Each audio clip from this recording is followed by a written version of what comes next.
gagamba. Ngayon, pupuntahan ko si Billet.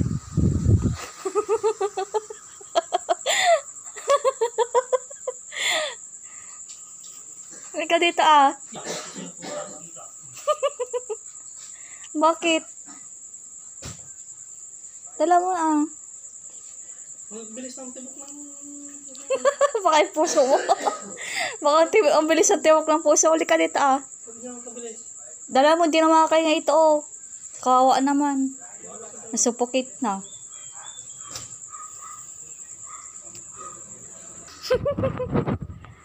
Tignan mo yung bata oh.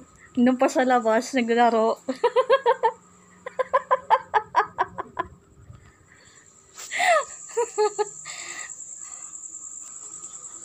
Guys, sabi niya simot-simot daw yung nasa kamay ko. Ayaw niyang pumasok kasi simot-simot lang daw. Ngayon tignan natin kung papasok siya kung talagang simot-simot lang daw.